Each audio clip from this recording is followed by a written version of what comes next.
হাবিব সাল্লাল্লাহু আলাইহি ওয়াসাল্লাম বললেন, বিয়ে করবে তো তোমার মহরানা আছে? সাহাবী বললেন, না মহরানা নাই। মহরানা নাই তো বিয়ে আছে? তো কিচ্ছু নাই। আল্লাহর হাবিব সাল্লাল্লাহু আলাইহি ওয়াসাল্লাম বললেন, কিচ্ছু না থাকলে বিয়ে করবে কেমনে? সাহাবী বললেন, ইয়া রাসূলুল্লাহ, বয়স তো আর বসে থাকে না, বিয়ে তো করা লাগবে। আল্লাহর হাবিব সাল্লাল্লাহু আলাইহি ওয়াসাল্লাম জিজ্ঞেস করলেন, কোরআন থেকে মুখস্থ কোন সূরা টুরা পারো? সাহাবী বললেন, পারি। এক যুবতী মেয়েকে জিজ্ঞেস করলেন, এই কোরআন পারো? সে বলে, না কোরআন পারি না। আল্লাহর হাবিব সাল্লাল্লাহু আলাইহি ওয়াসাল্লাম বললেন, বিয়েতে রাজি আছো? মেয়ে বলল, রাজি। আল্লাহর হাবিব সাল্লাল্লাহু আলাইহি ওয়াসাল্লাম কোরআন জানা সাহাবী আর কোরআন না জানা এক নারীর সাথে বিয়ে পড়ায় দিলেন। বিয়ে শেষে মেয়েটাকে বললেন, মা তোমার স্বামীর কোনো টাকা পয়সা সম্পদ কিচ্ছু নাই, তোমাকে মোহরানা দিবে, তবে তুমি কোরআন পড়তে পারো না, তোমার স্বামী কোরআন পারে, তোমার স্বামী তোমাকে প্রতিদিন কোরআন শিখাই দিবে, এটাই মা তোমার বিয়ের মোহর। সুবহানাল্লাহ। এত আসতে তাহলে ইসলাম পালন করা সহজ না কঠিন? আরো জোরে বলেন, সহজ না কঠিন? শান্তি যদি আমরা পেতে চাই তাহলে কোরআনের দেয়া বিধানকে আমাদের মেনে চলতে হবে। কারণ এই কোরআন আমাদেরকে সঠিক জীবন দর্শন শিক্ষা দেয়, to the right sense of direction, সঠিক পথ আমাদেরকে দেখায়, কোরআন আমাদেরকে হেদায়েত দেয়। কোরআন ছাড়া কোন কিতাব আমাদেরকে হেদায়েত দিতে পারে? আপনি যদি গীতা পাঠ করেন হেদায়েত পাবেন?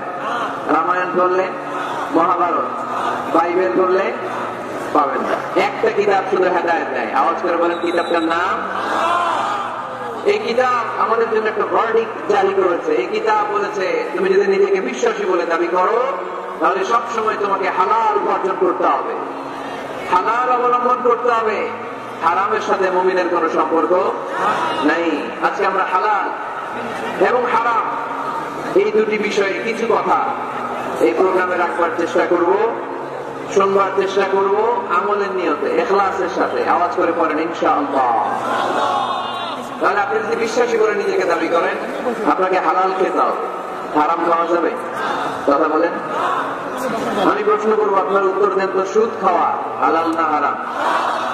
ঘুষ খাওয়া, যৌতুক খাওয়া, ক্যাসিনোর ব্যবসা করা, পেঁয়াজের দাম বাড়ানো, খাদ্যে ভেজাল দেয়া, মাছে ফরমালিন দেয়া, ওজনে কম দেয়া, পর্নোগ্রাফি দেখা, ইন্ডিয়ান নায়িকাদের কোমর দুলানো ডান্স দেখা, হিন্দি সিরিয়াল দেখা, এগুলো হারাম। এগুলোর সাথে মুমিনের কোন সম্পর্ক আছে?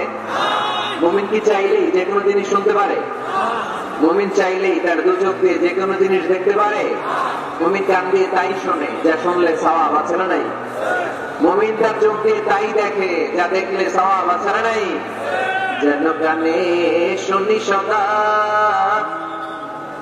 তোমার কালাম, এ খোদা চোখে যেন দেখি শুধু কোরআনের আয়াত, শোনো আমার মুনাজাত। পড়েন, শোনো শোনো ইয়া ইলাহি আমার মুনাজাত, শোনো আমার মুনাজাত। পড়েন আমিন। আরো জোরে পড়তে হবে আমিন। তাহলে ডান দিকে হালালের রাস্তা, বাম দিকে হারামের রাস্তা। ডান দিকে গেলে জান্নাত পাওয়া যায়, বাম দিকে গেলে জাহান্নাম পাওয়া যায়। নাও দ্য ডিসিশন ইজ ইয়োর্স। সিদ্ধান্ত আপনার, আপনি বাছাই করবেন কই যাবেন, ডানে না বায়ে? সবাই বলেন, ডানে না বায়ে? হালাল না হারাম? হালাল। কিন্তু আমরা হালালও খাই, সাথে সাথে হারামও খাই, এই জন্য আমাদের জীবনে বরকত নাই। খেয়াল রাখবেন, হালালে বরকত, হারামে কোনো বরকত নাই। হারাম দেখতে চাকচিক্যময়, হারামটা দেখতে ধোঁকা, এটা মরিচিকা, এটা ফুলে ফেপে বড় হয়ে ওঠা বিশাল জিনিস, কিন্তু আসলে ভিতরে কিচ্ছু নাই, ঠিক না? কিন্তু হালাল, এটা দেখতে ছোট হলেও এর মধ্যে বরকত দেয় কে? উপার্জন অল্প হলেও এটার মধ্যে বারাকা ঢুকিয়ে দিয়েছে কে? রিকশাওয়ালার বেতন ধরেন 4,000 টাকা, মাসে 4,000 টাকা বেতন, তারপরেও সে বাড়ি ভাড়া দিয়ে, বাজার সদাই করে, চিকিৎসার খরচ ব্যয় করে, ছেলে মেয়েদেরকে মাদ্রাসা স্কুলে পড়িয়ে মাস শেষে আরো 300-400 টাকা তার পকেটে থেকে যায়। আলহামদুলিল্লাহ করবেন না? মাসে বেতন কয় হাজার? সবাই বলেন না, কয় হাজার? 4,000। আর বিশাল ব্যবসায়ী হারাম খায়, মাসে তার ইনকাম 5 লক্ষ টাকা। কয় লক্ষ? 5 লাখ টাকা ইনকাম, কিন্তু এক হসপিটালের বিল পরিশোধ করতে যে তার চলে যায় 3 লাখ। এরকম আছে না নাই? ওয়াইফের ক্যান্সার, নিজের ডায়াবেটিস, আলসার কিছু খেতে পারে না। ডক্টরের বিল, ডক্টরের ভিজিট দিতে দিতে হাসপাতালের বিল পরিশোধ করতে করতে চলে যায় তার 3 লাখ, অন্যান্য খরচ শেষে আরো 2-2.5 লাখ, মাস শেষে 50,000 তার ঋণ থেকে যায়। আছে না নাই? তাহলে রিক্সাওয়ালার 5,000-এর পরে মাস শেষে থেকে যায় 300-400, আর এই লোকটা 5 লক্ষ কামাইয়ের পরে মাস শেষে কিচ্ছু থাকে না, আরো ঋণের বোঝা আওয়াজ করে বলে ঠিক কিনা? কারণ রিক্সাওয়ালার পয়সা হালাল, আর হালালে বরকত ঢুকাই দিছে কে? আরো জোরে বলতে হবে, হালালে বরকত দেয় কে? আওয়াজ করে উত্তর দেন তো। গরু খাওয়া হালাল না হারাম? কুকুর খাওয়া? কুকুর খান নাকি আপনারা? হারাম, এটা আমরা খাই না। রংপুরের বাজারগুলোতে যে কসাই আছে তারা কি প্রতিদিন কুকুর জবাই করে না গরু? বিয়ের অনুষ্ঠানগুলোতে কি জবাই হয়, কুকুর না গরু? কুরবানির ঈদে কি জবাই হয়? গরু। তাহলে কুকুর আমরা খাই না, কুকুর জবাই হয় না, জবাই হয় গরু, গরু আমরা খাই বেশি। এবার উত্তর দেন তো, গরু বা গাভী বছরে বাচ্চা দেয় কয়টা? কুকুর দেয় কয়টা? হ্যাঁ, 5টা, 6টা, 7টা। ফ্যামিলি প্ল্যানিং নাই তো, জন্ম নিয়ন্ত্রণের ঝামেলা নাই, যেটা আছে তাদের বাচ্চা হচ্ছে। তো দেখেন, গরু বাচ্চা দেয় কম, কুকুর বাচ্চা দিল বেশি।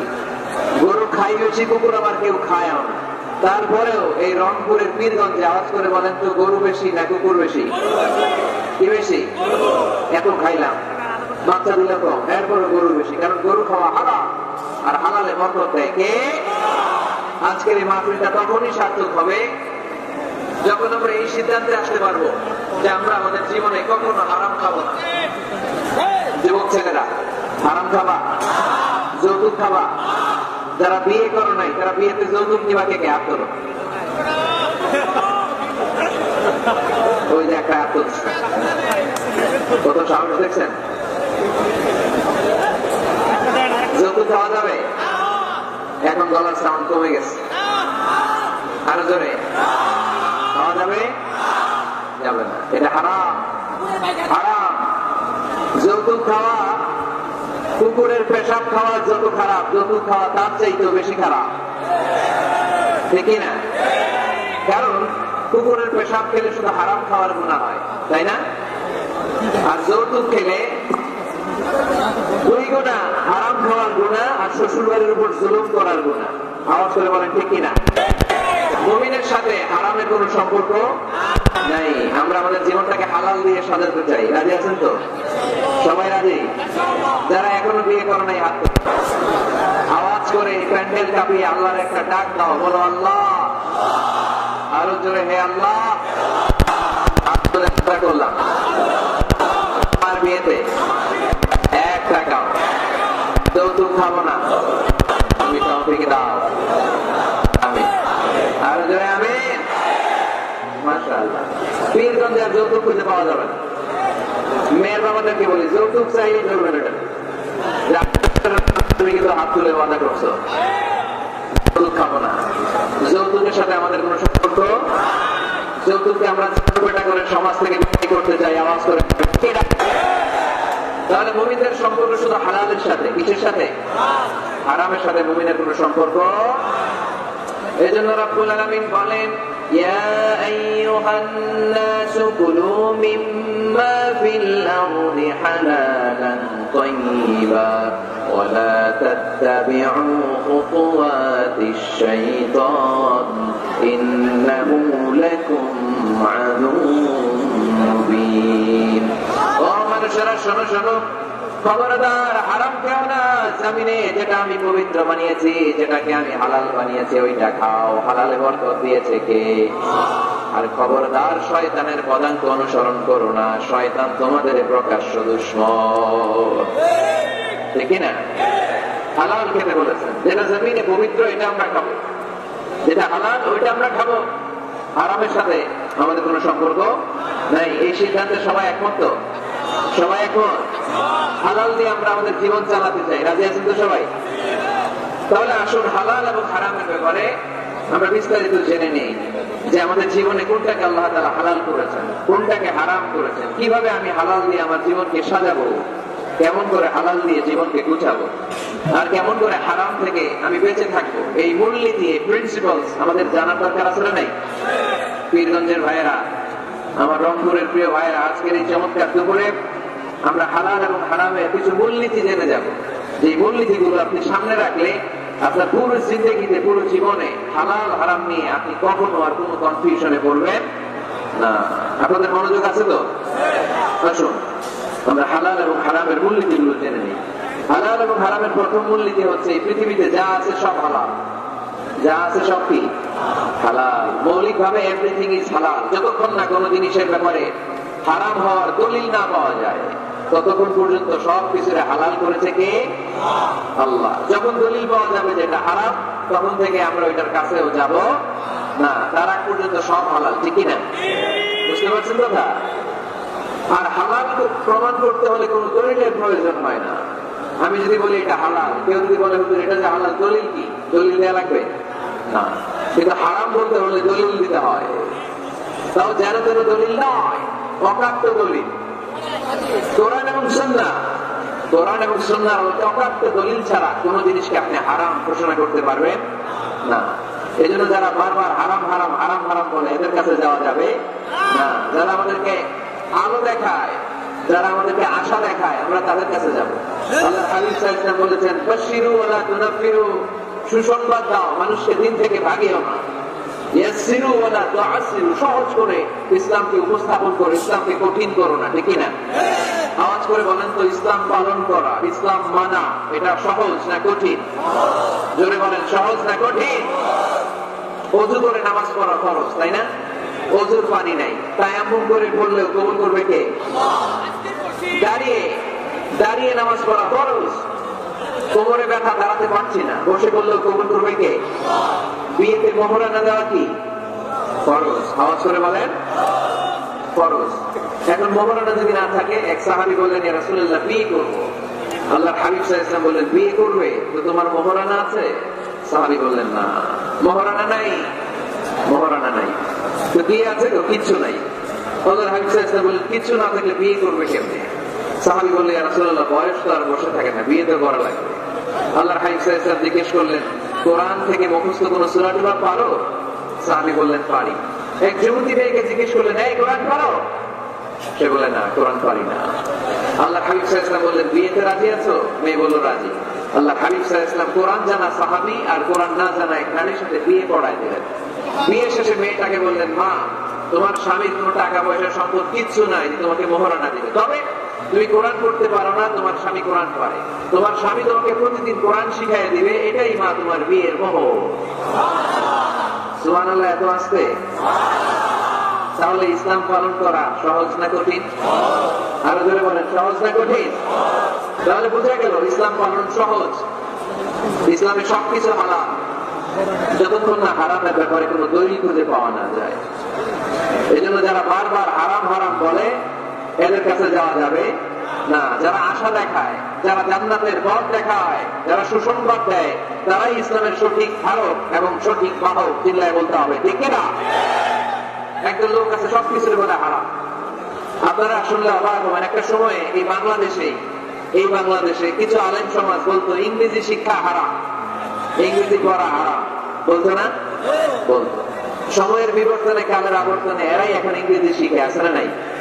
এখন আমার হালাল হয়ে গেছে। কথা বলে, ঠিক না? এক সময় কিছু কিছু আলেম সমাজ বলতো যে রাজনীতি করা হারাম, এখন আবার ওনারা রাজনীতি করে, আছে না নাই? ওনারা বলতেন ইসলামী ব্যাংকিং এগুলো জায়েজ না, এগুলো হারাম, এখন আবার করে। তো এখনো যেগুলো ওনারা হারাম হারাম বলতেছে, 5-10 বছর পরে এগুলো ওনাদের কাছে হালাল হয়ে যেতে পারে। চিল্লায় বলেন, ঠিক না? এই জন্য হারাম বলার আগে 100 বার ভাববেন কোনটা হারাম। ওইটা না বুঝে না জেনে ঘোষণা দেওয়ার দায়িত্ব আল্লাহ আপনার গায়ে নেই। আল্লাহ হাবিব সাল্লাল্লাহু আলাইহি ওয়াসাল্লাম বলেছেন, হালাকাল মুতানাত্তিউন, যারা মুতানাত্তিউন তাদের ধ্বংস। সাহাবারা বললেন, এরা আমার কারা? আল্লাহর হাবিব বললেন, যারা সূক্ষ্ম কোনো বিষয় নিয়ে ঘোষণা দিয়ে দেয় যে এটা হারাম, ওটা হারাম, ওটা হারাম, ওটা হারাম, এদের মুখের জিকির খালি হারাম হারাম, আছে না নাই? এই জিকিরটা একটু পাল্টাইতে হবে। হারাম হারাম না বলে জিকির করতে হবে কি? হালাল হালাল হালাল। করা যাবে মুসলমান? সবাই রাজি আছেন তো?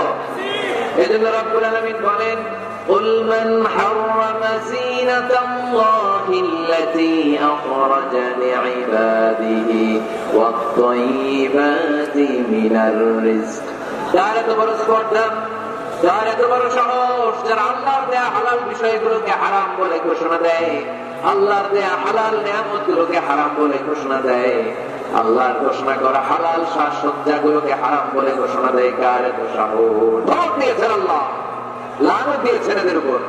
সেজন্য হালাল এবং হারামের প্রথম মূলনীতি হচ্ছে এভরিথিং ইজ বেসিকলি হালাল। এই পৃথিবীতে মূলত যাই দেখতে পাবেন সব হালাল, সব হালাল। হালাল হচ্ছে অসীম, এত বেশি পরিমাণ জিনিসকে আল্লাহ হালাল করেছেন, এই হালালের মধ্যে থেকেই আপনার জীবনের আনন্দ, উৎসব, বিনোদন সব আপনি পরিচালনা করতে পারবেন। আওয়াজ করে পড়েন সুবহানাল্লাহ। আবার এই কোরআনে কারীমের মধ্যে রব্বুল আলামিন যখন হালালের ঘোষণা দিয়েছেন তখন তিনি ব্যাপক হারে ঘোষণা দিয়েছেন। আবার এই কোরআনের মধ্যে রব্বুল আলামিন যখন হারামের ঘোষণা দিয়েছেন ব্যাপক ভাবে দেন নাই, হারামের ঘোষণা কোরআনে আল্লাহ গুনে গুনে দিয়েছে। সুবহানাল্লাহ পড়েন। হালাল ব্যাপক, হালাল ব্যাপক। ওয়াহিল্লাত লাকুম বাহিমাতুল আনআম, আল্লাহ বলেন এই পৃথিবীতে চার পাওয়া যত জন্তু আছে সব খাওয়া হালাল। সুবহানাল্লাহ পড়েন। ইল্লা মা ইউতলা আলাইহি, অল্প কয়েকটা ছাড়া, যেগুলো হিংস্র, যেগুলো ভয়ঙ্কর, যেগুলো বিষাক্ত, এরকম কয়েকটা ছাড়া যত চার পাওয়া জন্তু আছে সব খাওয়া হালাল করছে কে? তাহলে হালাল বেশি না কম? বেশি। আওয়াজ করে সবাই বলতে হবে, হালাল বেশি না কম? বেশি। হারাম কম। আবার সাগরের প্রাণীগুলোর দিকে খেয়াল করে আল্লাহ বললেন উহিল্লা লাকুম সাইদুল বাহরি ওয়া তাআমুহু, সাগরের ভেতরে যত ধরনের জলজ প্রাণী পাওয়া যায় সবগুলো শিকার করার খাওয়াকে তোমাদের জন্য হালাল করেছে কে? আল্লাহ এগুলোকে হালাল করেছে, অল্প কয়েকটা ছাড়া। তার মানে হালাল হচ্ছে পৃথিবীতে আনলিমিটেড, অসীম, আর হারাম হচ্ছে লিমিটেড। এই জন্য কোরআনে যখনই আল্লাহ হালালের কথা বলে আল্লাহ ব্যাপক ভাবে বলে, আল্লাহ বলে সব হালাল। আর যখনই হারামের ঘোষণা দেয় আল্লাহ গুনে গুনে দেয়, অল্প কয়েকটা। এই জন্য গোনা যায়, হালাল গোনা যায়। আপনি হাতে গুনতে পারবেন হালাল? গুনতে পারবেন? যদি আল্লাহর জিজ্ঞেস করেন আল্লাহ কাকে বিয়ে করা হালাল, আল্লাহ বলবে সবাইকে বিয়ে করা হালাল। বাংলাদেশের মেয়েকে বিয়ে করা হালাল, রংপুরের মেয়েদেরকে বিয়ে করা হালাল, চাঁদপুরের মেয়েদেরকে বিয়ে করা হালাল, চট্টগ্রামের মেয়েদেরকে বিয়ে করা হালাল, ওই কাশ্মীরের মেয়েদেরকে বিয়ে করা হালাল, সৌদি আরবের মেয়েদেরকে বিয়ে করা হালাল, সাদা চামড়ার মেয়েদেরকে বিয়ে করা হালাল, কালা চামড়ার মেয়েদেরকে বিয়ে করা হালাল, খাটো মেয়েদেরকে বিয়ে করা হালাল, লম্বা মেয়েদেরকে বিয়ে করা হালাল। হালালের কোনো শেষ নাই, ঠিক না? কিন্তু যখনই বলবে কাকে বিয়ে করা হারাম তখন আল্লাহ গুনে গুনে বলে। আল্লাহ বলেন হুররিমাত আলাইকুম উম্মাহাতুকুম ওয়া বানাতুকুম ওয়া আখাওয়াতুকুম ওয়া আম্মাতুকুম ওয়া খালাতুকুম ওয়া বানাতুল আখি ওয়া বানাতুল উখত। চিল্লায়ে পড়েন আল্লাহু আকবার। যখনই জিজ্ঞেস করে আল্লাহ তাহলে বলেন কাদেরকে বিয়ে করা হারাম, আল্লাহ বলেন মাকে বিয়ে করা হারাম, কন্যাকে বিয়ে করা হারাম, নিজের বোনকে বিয়ে করা হারাম, ফুফুকে বিয়ে করা হারাম, আপন খালাকে বিয়ে করা হারাম, ভাতিজিকে বিয়ে করা হারাম, নিজের ভাগ্নিকে বিয়ে করা হারাম। এরকম 14 জন নারীকে বিয়ে করা হারাম করেছে কে? মাত্র 14 জন। মাত্র কয়জন? আর জায়েজ কয়জন? হাজার হাজার, লক্ষ লক্ষ, কোটি কোটি। সুবহানাল্লাহ পড়ে। আবার যেমন তাদেরকে কোন পশুগুলোকে খাওয়া হালাল, আল্লাহ বললেন সব হালাল। যখন জিজ্ঞেস করলাম আল্লাহ কোন পশুগুলো খাওয়া হারাম, আল্লাহ বলেন হুররিমাত আলাইকুমুল মাইতাতু ওয়াদ-দামু ওয়া লাহমুল খিনজির। আল্লাহ বললেন রক্ত খাওয়া হারাম, শূকর খাওয়া হারাম, কুকুর খাওয়া হারাম, দেব দেবীর নামে বলি দেয়া যে প্রাণীগুলো আছে এগুলো খাওয়া হারাম। ঠিক কিনা? তার মানে হালাল গোনা যায় কিন্তু হারাম গোনা যায়। হালাল অনেক, হারাম সীমিত। তার মানে আল্লাহ তাআলা হালালকে অসীম করে আর হারামকে সসীম করে আমাদের জন্য সুবিধা করে দিয়েছেন। চিল্লায় পড়তে হবে আল্লাহু আকবার। হালাল এবং হারামের 3 নম্বর মূলনীতি হচ্ছে ইসলাম কোন জিনিসকে হারাম ঘোষণা দিয়ে চুপ করে বসে থাকে নাই, সাথে সাথে কোনটা হালাল ওই রাস্তা দেখিয়েছে। সুবহানাল্লাহ বলেন। যেমন সুদ খাওয়া, আওয়াজ করে বলেন হালাল না হারাম? আমরা বললাম আল্লাহ সুদ যদি হারাম হয় তাহলে হালাল কোনটা? আল্লাহ বলেন সুদ হারাম কিন্তু ব্যবসা করা হালাল। আমি সুদকে করেছি হারাম আর ব্যবসাকে করে দিয়েছি তোমাদের জন্য হালাল। চিল্লায় পড়েন সুবহানাল্লাহ। মানুষের রিজিকের 10 ভাগের 9 ভাগ আসে ব্যবসা থেকে। আল্লাহর হাবিব সাল্লাল্লাহু আলাইহি ওয়াসাল্লাম নিজেও ব্যবসায়ী ছিলেন। আর তার যারা সাদুক আল-আমিন মা আন-নবিয়্যিন, ওয়াসিদ্দিকিন ওয়াশুহাদাই ওয়াসালিহিন, সত্যবাদী আমানতদার ব্যবসায়ী, তাদের হাসর হবে কিয়ামতের ময়দানে নবীদের সাথে, শহীদদের সাথে, আল্লাহর ওলিদের সাথে। চিল্লায় পড়েন আল্লাহু আকবার। এজন্য ইসলাম যখন কোন জিনিসকে হারাম বলে, হারাম বলে মুখের মধ্যে তালা লাগিয়ে ইসলাম বসে থাকে না, সাথে সাথেই বিকল্প একটা রাস্তা ইসলাম দেখিয়ে দেয়। সুবহানাল্লাহ। ইসলাম যখনই বলল সুদ খাওয়া হারাম, সাথে সাথে ইসলাম বলে ব্যবসা করা হালাল। ইসলাম যখনই বলে জিনা করা হারাম, পরকিয়া করা হারাম, গার্লফ্রেন্ড বয়ফ্রেন্ডের সংস্কৃতি হারাম, তখন আমরা ইসলামকে জিজ্ঞেস করলাম, ইসলাম সব যদি হারাম হয় তাহলে যৌন চালনা নিবারণ করবো কিভাবে? ইসলাম বলে জিনা করা হারাম, পরকিয়া হারাম, প্রেম ভালোবাসা হারাম, কিন্তু তার বিপরীতে ইসলাম বিয়েকে হালাল করে দিয়েছে। চিল্লায় পড়েন আল্লাহু আকবার।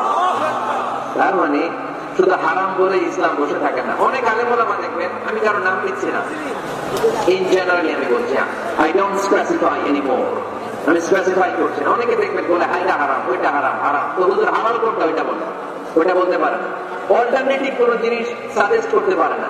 আমি যদি বলি আপনি কিচ্ছু দেখতে পারবেন না, প্রজেক্টর দেখতে পারবেন না, মোবাইল দেখতে পারবেন না, ইউটিউব দেখতে পারবেন না, টিভি দেখতে পারবেন না, মাহফিল দেখতে পারবেন না, ইসলামিক প্রোগ্রাম দেখতে পারবেন না, হালাল ম্যাগাজিন অনুষ্ঠান দেখতে পারবেন না, কিচ্ছু দেখতে পারবেন না, কারণ ইসলাম এইটা নাই, ওইটা নাই, ওইটাই নাই। লোক লোকজন বলবো তাহলে আমিও নাই, ঠিক না? সব যখন নাই আমরাও আপনাদের লাগে নাই, ঠিক না? হারাম যেটা ওটা হারাম বলেন, কিন্তু কোনটা হালাল পথ দেখায় দেয়। মানুষের জীবনে বিনোদনের দরকার আছে না নাই? আপনি সঠিক হালাল বিনোদন, হালাল এন্টারটেইনমেন্ট যদি সাজেস্ট করতে না পারেন, মানুষ তার নিজের খুশি মতো এন্টারটেইনমেন্ট বিনোদন বেছে নেবে, ঠিক না? আর আপনি যদি অল্টারনেটিভ সাজেস্ট করেন যে এটা হারাম, এটা হালাল, এটা দেখো না, এটা দেখো, এই পথে যেও না, এই পথে চলো, তাহলে মানুষের জীবন চালানো সহজ হয়ে যাবে, ঠিক না? ইসলাম আমাদের সুবিধার জন্য এই কাজটাই করেছে। কোন জিনিসকে হারাম করে যখন ইসলাম আমাদের সামনে উপস্থাপন করেছে, সাথে সাথে কোনটা হালাল সেটা বলে দিয়েছে। ইসলাম বলেছে ওয়ালা তাকরাবুজ জিনা, খবরদার জিনা করো না, ব্যভিচার করো না। আমরা বললাম তাহলে কি করব? আল্লাহ বলে ফানকিহু মা তাবা লাকুম মিনান নিসা মাসনা ওয়া সুলাসা ওয়া রুবা।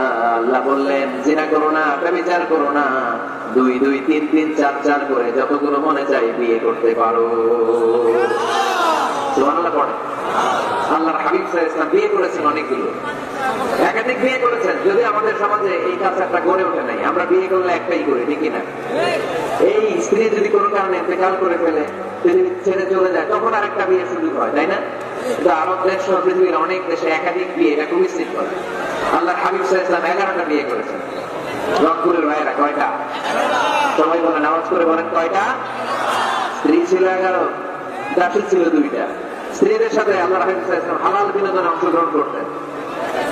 রাতের বেলা মরুভূমিতে স্ত্রীদের সাথে তিনি দৌড়াদৌড়ি করতেন। আপনারা স্ত্রীদের সাথে দৌড়াদৌড়ি খেলছেন কেউ কেউ?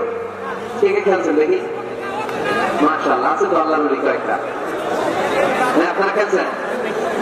দৌড়াদৌড়ি খেলছেন না, যৌতুকের লেগে হেঁটে দৌড়ে গেছেন, আর এটি বাঁচার লাগছে দৌড়, এই দৌড় না। রাতের বেলা মরুভূমির ময়দানে আল্লাহর হাবিব সাল্লাল্লাহু আলাইহি ওয়াসাল্লাম আম্মা জান আয়েশা রাদিয়াল্লাহু তাআলা তাকে বললেন, আয়েশা চলো আমরা দৌড় দৌড় খেলি। কি খেলি? দৌড় দৌড়। ওই যে খেজুর গাছ দেখা যায়, চলো একটা দৌড় দেই, কে কার আগে খেজুর গাছ যে ধরতে পারে। আল্লাহর হাবিব সাল্লাল্লাহু আলাইহি ওয়াসাল্লাম দৌড় দিলেন, আম্মা জান আয়েশাও দৌড় দিলেন। আল্লাহ রাসূল সাল্লাল্লাহু আলাইহি ওয়াসাল্লাম ইচ্ছা করে আস্তে দৌড় দিলেন। আম্মা জান আয়েশা রাদিয়াল্লাহু তাআলা জোরসে দৌড় দিয়ে খেজুর গাছ ধরে ফার্স্ট হয়ে গেলেন। আল্লাহ রাসূল সাল্লাল্লাহু আলাইহি ওয়াসাল্লাম হয়ে গেলেন সেকেন্ড। আম্মা জান আয়েশা খুব খুশি। তার 5-7 বছর পরে আবার একদিন রাতে কোন এক সফরে মরুভূমিতে আল্লাহর হাবিব সাল্লাল্লাহু আলাইহি ওয়াসাল্লাম বললেন, আয়েশা চলো তো আজকেও দৌড় দৌড় খেলি, কে কার আগে ওই পিলার বা ওই খেজুর গাছের ডাল ধরতে পারে, চলো দেই দৌড়। ওই দিন আর আল্লাহ রাসূল সাল্লাল্লাহু আলাইহি ওয়াসাল্লাম আস্তে দৌড়ান নাই, জোরসে দৌড় মারলেন। আম্মা জান আয়েশা আর ওই রাতে পারে নাই।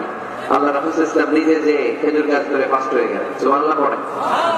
আয়েশা রাদিয়াল্লাহু তাআলা সেকেন্ড হয়ে গেলেন, রাগ করে বসে আছে।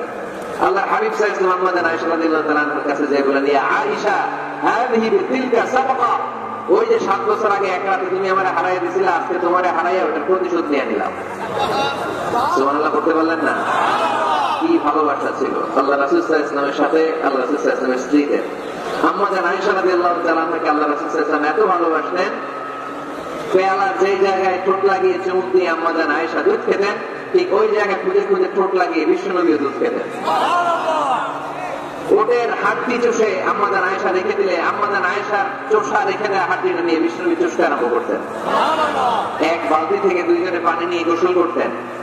এক ল্যাপের নিচে দুইজন শুয়ে থাকা অবস্থায় কোরআনের আয়াত নাযিল করতো কে? আম্মাজান আয়েশা বলতেন, আমাকে সাধারণ মহিলা মনে করো না, আমি অসাধারণ নারী, কারণ আমি বিশ্বনবীর এমন স্ত্রী যে স্ত্রী যখন বিশ্বনবীর সাথে একই কম্বলের নিচে শুয়ে থাকতো তখনও সাইয়েদনা জিবরাইল আলাইহিস সালাম কোরআনের আয়াত নিয়ে আসতেন, পড়েন সুবহানাল্লাহ। তিনি বলতেন, আমার কারণে তোমরা তায়াম্মুমের বিধান পেয়েছো, আমি না থাকলে তোমাদের জন্য রব্বুল আলামিন তায়াম্মুমের নিয়ম পাঠাতেন না। আর আমার কোলে মাথা রেখে বিশ্বনবী ওনার শেষ নিঃশ্বাস ত্যাগ করেছে। সুবহানাল্লাহ পড়েন। তাহলে স্ত্রীদের সাথে বিনোদনকে হালাল করেছে কে? আপনি স্ত্রীকে গান শোনান, সওয়াব আছে না নাই? ফুল কিনে দিলে সওয়াব আছে না নাই? স্ত্রীকে নিয়ে ঘুরতে গেলে সওয়াব আছে না নাই? আপনারা এই রংপুরের লোকেরা কোথায় ঘুরতে যান বেশি? এই জেলায় স্বপ্নপুরী। কোথায় এটা? দিনাজপুরে না? কাঞ্চনজঙ্ঘাটা কোন দিকে? পঞ্চগড়ে। ওইখান থেকে নাকি হিমালয়ের পাহাড় দেখা যায়। দেখছেন আপনারা? যাবেন, স্ত্রীদেরকে নিয়ে ঘুরতে যাবেন। সুযোগ হলে ওই যে আপনাদের নীলফামারীতে তো ফ্লাইট আছে সৈয়দপুর, ওখান থেকে কক্সবাজার ফ্লাইটে চলে যাবেন, ডিরেক্ট ফ্লাইট। কক্সবাজারে নেমেই সাগর, ভাবি আর আপনি হারাই যাবেন সাগর। সুবহানাল্লাহ, মহা খুশি। বাড়িতে গেলে ধরবে, কই বেড়াইতে নিয়ে যাবে কম, ঠিক না? এই ঘোরাঘুরির দরকার আছে না নাই? ইসলাম তো এটা কন্ট্রাস্টেড কিছু না, আমরা এটার খুব চাপাচাপি করে কঠিন বানাই ফেলছি। অবস্থাটা এমন, আল্লাহ ছাড় দেয় কিন্তু মাওলানা ছাড় দেয় না, ঠিক না? আল্লাহ মাফ করে কিন্তু হুজুররা মাফ করতে চায় না, আছে না নাই? ইসলাম সহজ, এটাকে কঠিন বানাবেন না। যখন ইসলাম কোন জিনিসকে হারাম বলে ঘোষণা দিয়েছে, সাথে সাথেই হালালের রাস্তা কোনটা ওইটাও দেখা দিচ্ছে, ঠিক না? ইসলাম আমাদেরকে ঘোষণা দিয়েছে, ইন্নামাল খামরু ওয়াল মাইসিরু ওয়াল আনসাবু ওয়াল আজলামু রিজসুম মিন আমালিশ শাইতানি ফাজতানিবু। খবরদার, মদ খাওয়া হারাম, জুয়া খেলা হারাম, লটারি হারাম। আমরা বললাম, আল্লাহ মদ যদি হারাম হয় হালাল কিছু আছে নাকি? আল্লাহ বললেন, মদ তোমাদের জন্য আমি আল্লাহ হারাম করেছি, মধু খাওয়া তোমাদের জন্য হালাল করেছি।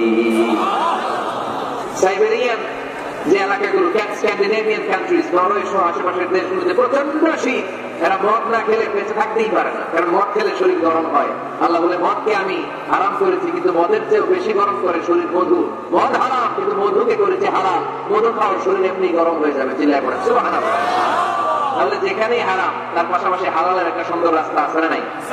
বিশ্বনবী বললেন, বুইসতু আন উকাসসিরাল মাজামির, ঢোল, বাদ্য, বাঁশি, হারমোনিয়াম, গিটার এগুলোকে ভেঙে মাটির সাথে গড়িয়ে দেওয়ার জন্য আমি এসেছি, কোনো ঢোল বাজানো যাবে না। আমরা বললাম, আল্লাহ ঢোল যদি বাজানো না যায় আমাদের ইসলামী নাশিদগুলো আমরা কি দিয়ে গাবো? আল্লাহ বললেন, ঢোলকে আমি করে দিয়েছি হারাম, কিন্তু দফ বাজানো করে দিয়েছি হালাল। ঢোল হারাম কিন্তু দফ হালাল। ঢোলের দুই দিকে আটকানো, বাজারে ঢোল, বাজারে বাঁশি, মারলেই খালি ডান্স দিতে মনে চায়, আছে না নাই? কিন্তু দফ এটা হালাল, একদিক আটকানো আরেক দিক খোলা। আল্লাহ রাসূল সাল্লাল্লাহু আলাইহি ওয়াসাল্লাম মক্কা থেকে যখন মদিনায় হিজরতে গেলেন, মদিনায় এরকম হাজার হাজার নারী পুরুষ আবাল বৃদ্ধ বনিতা দফ হাতে নিয়ে বিশ্বনবীকে ওয়েলকাম সং গিয়ে বিশ্বনবীকে বলতে লাগলো, তালাআল বাদরু আলাইনা মিন সানিয়াতিল ওয়াদা ওয়াজাবা শুকরু আলাইনা মাদাআ লিল্লাহি দা আইয়ুহাল মাবউথু ফিনা জিতা মিন আমরিল মুতা' জিতা শারাফতাল মাদিনা মারহাবান ইয়া খায়রাদা। যারা পারেন পড়েন, তালাআল বাদরু আলাইনা মিন সানিয়াতিল ওয়াদা' ওয়াজাবা শুকরু আলাইনা মাদাআ লিল্লাহি দা। চিল্লায় পড়তে হবে আল্লাহু আকবার। এই যে নাশিদটা আমরা গাইলাম, এটা হালাল না হারাম? সাথে যদি দফও থাকতো, দফ বাজায় গাইলেও এটা হালাল না হারাম? হালাল। কারণ আল্লাহ ঢোলকে হারাম করেছেন, তার বিপরীতে দফকে হালাল করেছে কে? তাহলে ইসলামের মূলনীতি আমরা জানলাম। ইসলাম কোন জিনিসকে হারাম ঘোষণা দিয়ে মুখে গুলো পেটে বসে থাকে নাই।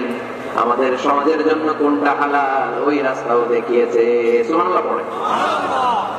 হালাল হারামের আরেকটা মূলনীতি হচ্ছে, যে কোনো জিনিস হারাম হওয়ার পেছনে যুক্তি আছে, কারণ আছে। যুক্তি ছাড়া কোনো জিনিসকে ইসলাম হারাম করে নাই। যেটাকে ইসলাম হারাম বলে ঘোষণা করেছে, আপনি দেখবেন হয়তো জিনিসটা অপবিত্র, নয়তো এটা আমাদের জন্য ক্ষতিকর, নয়তো বিষয়টা আমাদের জন্য অশ্লীল। নাম্বার 1 অপবিত্র, নাম্বার 2 হচ্ছে ক্ষতিকর, ভেরি হার্মফুল, নাম্বার 3 হচ্ছে এটা অশ্লীল। এই তিনটার কোন একটা জিনিস যদি কোনো বিষয়ে পাওয়া যায়, ওই বিষয়টাকে ইসলাম হারাম করেছে, বাকি সব কিছুকে হালাল করেছে কে? আচ্ছা আওয়াজ করে বলেন তো, পেশাব খাওয়া হালাল না হারাম? পায়খানা খাওয়া, কুকুর খাওয়া, শুকর খাওয়া, এর কারণে এগুলো অপবিত্র, ঠিক কিনা? আপনার যদি 1 লক্ষ টাকাও দেয়, আপনি পেশাব খাইতে পারবেন? কারণ এগুলো আমাদের জন্য অপবিত্র বলে ঘোষণা করেছে কে? ইউহিল্লু লাহুমুত তাইয়্যিবাত ওয়া ইউহাররিমু আলাইহিম আল খাবাইস। ইসলামের বিধান হচ্ছে যত পবিত্র জিনিস আছে সব হারাম, আর যত অপবিত্র নোংরা জিনিস আছে সব হারাম। তাহলে 1 নম্বরে হচ্ছে কোন জিনিস যদি অপবিত্র হয় সেটা হারাম, আবার কোন জিনিস যদি আমাদের জন্য ক্ষতিকর হয় সেটাও আমাদের জন্য হারাম করেছে কে? ধূমপান করা, এটা কি স্বাস্থ্যের পক্ষে ভালো না খারাপ? গলার সাউন্ড কমে আসছে। স্মোকার কিছু আছে এখানে? হ্যাঁ আছে, আছে। হ্যাঁ, পীরগঞ্জের মানুষও স্মোকিং করে।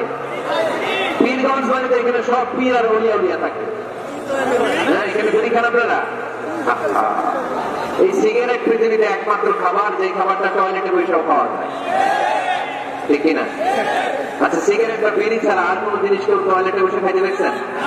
আপনি পায়খানায় বসে ভাত খেতে পারবেন? বিরিয়ানি খেতে পারবেন? কলা খেতে পারবেন? কি খেতে পারবেন? বিড়ি খাবেন না। এটা খুব কথা জিনিস। পৃথিবীতে সিগারেটই একমাত্র খাবার বা পণ্য যে প্রোডাক্টের গায়ে এই প্রোডাক্টের বদনাম লেখা থাকে। ধরেন একটা চানাচুর হয়ে গেছে, নতুন চানাচুর কোম্পানি পীরগঞ্জে, এই চানাচুরের প্যাকেটের উপরে লেখা, যারাই এই চানাচুর খাবে সাথে সাথে তাদের বমি হবে আর ডায়রিয়া হবে। কি করবেন? কিনবই না, বলবো তোর চানাচুর তুই খা, তোর বমি হোক, তোর 14 গোষ্ঠীর ডায়রিয়া হোক, তুই মর, ঠিক না? কারণ এই পণ্যের গায়ে বদনাম। আমি কি বলবো? দেখেন, সিগারেটের উপরে লেখা স্মোকিং কজেস ক্যান্সার, ধূমপান কর্কট রোগের কারণ, ধূমপান স্বাস্থ্যের জন্য ক্ষতিকর, এটা খেলে ক্যান্সার হতে পারে, ক্যান্সার যার নেই কোনো আনসার। এটা জেনেও মানুষ খায়। এটার ভেতরে আছে নিকোটিন। চিকিৎসা বিজ্ঞানীরা বলে এটা হচ্ছে স্লো পয়জন, বিষ। বিষ খাওয়া যায়, ধূমপান করা তা এটা আপনাকে শেষ করে দিবে। আপনার স্ত্রী আস্তে আস্তে আক্রান্ত হবে আপনার কন্টাক্টে আসলে। আপনার বাচ্চাদেরকে আদর করতে গেলে আপনার বাচ্চারা আক্রান্ত হবে। এই নিকোটিন তৈরি হয় টোবাকো প্ল্যান্টস থেকে। টোবাকো, তামাক পাতা। পীরগঞ্জে তামাক পাতা আছে নাকি? দেখবেন তামাক পাতার বাগানে কোনো বেড়া দেয়া লাগে না, বাঁশ দেয়া লাগে না, কারণ ছাগলের মুখ দেয় না। তামাক পাতা ছাগলে খায়, গরু খায়। যেটা ছাগলে খায় না, যেটা গরু খাইলো না, এটা আপনি আশরাফুল মাখলুকাত হয়ে মুখে নিতে পারবেন? তাহলে সিগারেটের সাথে আমাদের কোন সম্পর্ক? যুবক ভাইয়েরা, আজকে আমরা ওয়াদা করবো কোনদিন ভারতবর্ষে জীবন থাকা পর্যন্ত আমরা আর ধূমপান করবো। ধূমপানকে আমরা বলে দিব নো। কি বলে দিব? সবাই একসাথে বলেন, ধূমপানকে আমরা কি বলবো? সবাই বলে নাই, খুব চালাক, খুব চালাক। আওয়াজ করে সবাই বলতে হবে, ধূমপানকে কি বলি আমরা? নো। ধূমপানের সাথে আমাদের কোন সম্পর্ক। তাহলে ধূমপান করা এটা হালাল না হারাম? ইয়াবা খাওয়া, গাঁজা খাওয়া, ফেন্সিডিল, এগুলো সব হারাম করেছে কে? কারণ স্বাস্থ্যকর না, এটা অস্বাস্থ্যকর, স্বাস্থ্যের পক্ষে ক্ষতিকর। তাহলে কোন জিনিস যদি অপবিত্র হয় সেটা হারাম, ক্ষতিকর হলে হারাম। নাম্বার 3 হচ্ছে ফাহিশ, অশ্লীল। অশ্লীলতা থাকলেও সেটা হারাম। আপনি যদি ইন্ডিয়ান নায়িকাদের নেকেড ভিডিও দেখেন, এটা হারাম না হারাম? এর মধ্যে অশ্লীলতা আছে না নাই? তাহলে কোন অশ্লীল, কোন ক্ষতিকর, কোন অপবিত্র জিনিসের সাথে মুমিনদের কোন সম্পর্ক নেই। তারপরে হালাল এবং হারামের আরেকটা মূলনীতি হচ্ছে মুকাদ্দামাতুল হারামে হারাম। যেটা হারাম এটার সূচনাও হারাম, যেটা হারাম এটার শুরুটাও হারাম। যেমন কোন নারীদের দিকে, বেগানার নারীদের দিকে ভাব নিয়ে তাকানো, এটাকে হারাম করছে কে? আসলে এটা হারাম হওয়ার কথা ছিল না, কারণ আপনি তো তাকিয়েছেন। এটা হারাম হওয়ার কারণ হচ্ছে এই তাকানোটাই একটা সার্টেন পিরিয়ড শেষে আপনাকে জিনার দিকে নিয়ে যাবে, পরকীয়ার দিকে নিয়ে যাবে। হারাম প্রেম আর ভালোবাসার দিকে ডেকে নিয়ে যাবে। চিল্লায় বলেন ঠিক কিনা? কলেজ পড়ে ছেলে মেয়েদের মধ্যে প্রেম ভালোবাসা কিভাবে হয় জানেন? প্রথমে চোখাচোখি, প্রথমে কি ওই যে পোলাপান সব আসতেছে, ওদের তো অমন করে গেছে। প্রথমে কি চোখাচোখি, তারপরে ইশারা, তারপরে মুখে হাসি, তারপরে ফেসবুকের আইডি শেয়ার, তারপরে মোবাইল নাম্বার শেয়ার, তারপরে আসে বিশ্ব ভালোবাসা দিবস 14ই ফেব্রুয়ারি। আলহামদুলিল্লাহ পীরগঞ্জে এগুলা নাই, পীরগঞ্জে এগুলো আছে। আপনারা ভালোবাসা করেন, এটা কি বিশ্ব ভালোবাসা দিবস না বিশ্ব বেহায়া দিবস? এর যে বেহায়াপনা অশ্লীলতাপনা হতে পারে? আমাদের সারা বছর ভালোবাসা, সকালে ভালোবাসা, দুপুরে ভালোবাসা, বিকেলে ভালোবাসা। এজন্য আমাদের ভালোবাসার দিবস লাগে না, আওয়াজ করে বলতে হবে ঠিক কিনা? আমাদের আল্লাহর জন্য ভালোবাসা, আমাদের আছে কোরআনের জন্য ভালোবাসা, আমাদের কাছে নবীর জন্য ভালোবাসা ঠিক কিনা? রাসূল আমার ভালোবাসা, রাসূল আমার আলো আশা, রাসূল আমার প্রেম বিরহের মূল আলোচনা, রাসূল আমার কাজে কর্মের অনুপ্রেরণা ঠিক না? রাসূলের ভালোবাসা আমাদের অন্তরে আছে না নেই? আছে। আমাদের সবসময় ভালোবাসা, এই জন্য আমাদের দিবস দিবস লাগে না। আমরা সকালে ভালোবাসি, আমরা দুপুরে ভালোবাসি, আমরা রাতে ভালোবাসি, আমাদের 24 ঘন্টাই ভালোবাসাবাসি দেখি না? এখানে আওয়াজ করতেছেন কারা কারা দেখি? ওটা ওটা করতেছেন কেন? শেষ করে দেয় আলোচনা না? শেষ করে দেই, একটা সংক্ষিপ্ত মনোযোগ দিয়ে শেষ করে দেই। আর কয়েক মিনিট শুনবেন? হ্যাঁ শুনবেন, শুনবেন। তাকবীর পড়েন, লিল্লাহে তাকবীর, লিল্লাহে তাকবীর, লিল্লাহে তাকবীর। সম্মানিত ভাইরা, এই নজরটা বড্ড খারাপ, বদ নজর। আর নাজার সাহামুন মাসমুমুন মিন সিহামি ইবলিস। এই নজরটা হচ্ছে ছেলেরা যে মেয়েদের দিকে তাকায়, মেয়েরা ছেলেদের দিকে তাকায়, এই অবাক দৃষ্টি, এই লাগামহীন দৃষ্টি, এটা শয়তানের বিষ মাখানো তীরের মধ্যে থেকে ভয়ঙ্কর একটা তীর। এই তীর দিয়ে শয়তান যুবক আর যুবতীদেরকে কাবু করে ফেলে। এই তীর দিয়ে শয়তান কলেজ পড়ুয়া ছেলে আর মেয়েদেরকে ধ্বংসের পথে নিয়ে যায়, আরাম ভালোবাসা এদেরকে ডেকে নিয়ে যায়। চিল্লায় বলেন ঠিক কিনা? এই যে বয়ফ্রেন্ড আর গার্লফ্রেন্ডের কালচার আগে ছিল বাংলাদেশে, কথা কয় না। এই এলাকায় এগুলো আছে? এই এলাকায় আছে এগুলা? কার কার গার্লফ্রেন্ড আছে দেখি? এগুলো পাইতেছেন কত বড় টাকায় গার্লফ্রেন্ড আছে? ওইটা বাচ্চা সত্য স্বীকার করছে না? গার্লফ্রেন্ড না, কালকেই বিয়ে করে ফেলতে হবে, পাওয়া যাবে? হ্যাঁ কি বাপ মা দেয় না? টাকা নাই? ছেলের বাবা মেয়ের বাবা উভয়েরই বলি বিয়ে করাই দেন, বিয়ে করিয়ে দেবেন ঠিক না? ওরে আল্লাহ মহা খুশি, বিয়ের কথা শুনেই কয় ঠিক। বিয়ের যে ভালো জিনিস আছে পৃথিবীতে, ভালো জিনিস আছে, এটা জান্নাতি সম্পর্ক। এই জন্য ছেলের বাবা মেয়ের বাবা বিয়েটারে সহজ করে দেন। বিয়ে না করিয়ে দিয়ে যদি ওদেরকে এবার পেন্ডিং রেখে দেন, ওদের ভালোবাসার কারণে যত গুনাহ হচ্ছে, এই অবৈধ প্রেমের কারণে যত গুনাহ হচ্ছে, তার একটা পার্সেন্টেজ গুনাহ বাবা মায়ের কাছে আছে না নেই? আছে। এই জন্য খবরদার, এই হারাম ভালোবাসাকে, এই গার্লফ্রেন্ড এই বয়ফ্রেন্ড কালচারকে কোন মুমিন সাপোর্ট করতে পারে না। বিয়ে করেন, আর নিকাহ মিন সুন্নতি ফামান রাগিবা আন সুন্নতি ফালাইসা মিন্নি। আল্লাহ হাবিব সাল্লাল্লাহু আলাইহি ওয়াসাল্লাম বলেন, বিয়ে আমার সুন্নাহ, যে আমার সুন্নাহ থেকে মুখ ফিরিয়ে নেয় সে কঠিন কালেও আমার উম্মত হতে পারে না। এজন্য নজরটা বড় ভয়ঙ্কর, নজরটা বড় ভয়ঙ্কর। আল্লাহর হাবিব সাল্লাল্লাহু আলাইহি ওয়াসাল্লাম বললেন, মাইয়াত মানলি মা বাইনা লিহিয়াইহি ওয়া মা বাইনা রিজলাইহি আদমান লাহুল জান্নাহ। আমার কোন উম্মত যদি দুইটা অঙ্কের গ্যারান্টি আমাকে দেয়, আমি আমার ওই উম্মতকে জান্নাতের গ্যারান্টি দিয়ে দেই। এক হচ্ছে জিহ্বার গ্যারান্টি, কেউ যদি আমার নবীর গ্যারান্টি দেয় নবী আমার জিহ্বা দিয়ে কোনো পাপ কাজ আমি করবো না। দুই হচ্ছে লজ্জাস্থানের গ্যারান্টি, আমার নবীকে যদি গ্যারান্টি দেওয়া হয় নবী এই লজ্জাস্থানের পাপ আমি করবো না। জিহ্বার গ্যারান্টি আর লজ্জাস্থানের গ্যারান্টি যদি কোন উম্মত আমার দেয়, বিশ্বনবী বলেন আমি আমার সেই উম্মতকে জান্নাতের গ্যারান্টি দিয়ে দেব, জান্নাতের গ্যারান্টি দিয়ে দেব। এজন্য খবরদার, কোন হারামের সাথে আমাদের কোন সম্পর্ক নেই। আমাদের সম্পর্ক হবে শুধু হালালের সাথে, ঠিক না? আপনি যদি হারাম খেয়ে জিকির করেন, এই জিকির আল্লাহর কাছে কবুল হবে? হারাম খেয়ে নামাজ পড়লে কবুল হবে? হারাম খেয়ে এতিমখানা বানালে কবুল হবে না। কারণ ইন্নাল্লাহা তাইয়্যিব লা ইয়াকবালু ইল্লা তাইয়্যিবা। আল্লাহ নিজে পবিত্র, আল্লাহ পবিত্র ছাড়া কোনো কিছুকে কবুল করে